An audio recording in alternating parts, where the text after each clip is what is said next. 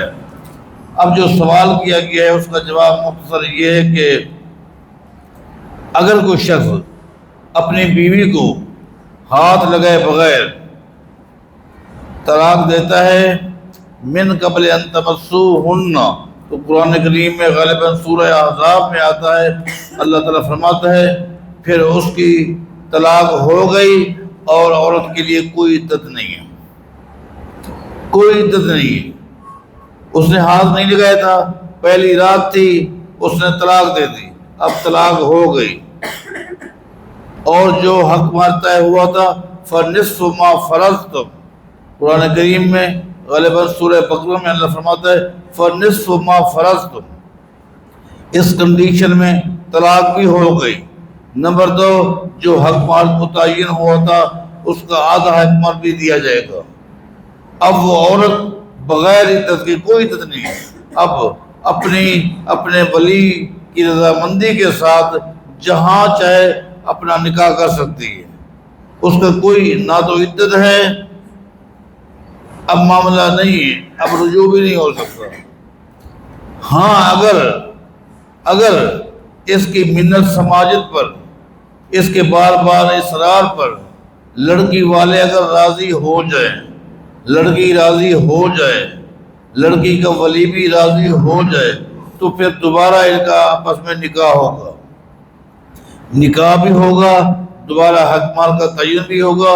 جس طرح ایک نکاح ہوتا ہے اس میں گواہ بھی ہوتے ہیں، اسی طرح دوبارہ ان کا نکاح ہو سکتا ہے اگر دونوں راضی ہوں گے۔ اگر لڑکی والے راضی نہیں ہیں تو پھر سمجھو کہ معاملہ ختم ہو گیا، اس نے جو جذباتی فیصلہ کیا اس نے ایک بہت بڑا نقصان کیا۔ لیکن اگر وہ اتفاق کریں دوبارہ رجوع ہو سکتا ہے نئے نکاح کے ساتھ، نہیں تو پھر وہ لڑکی جہاں چاہے اپنے ولی کی رضامندی کے ساتھ کسی اور جگہ نکاح کر سکتی ہے۔ اللہ تعالیٰ ہم سب کو فتنوں سے محفوظ فرمائے۔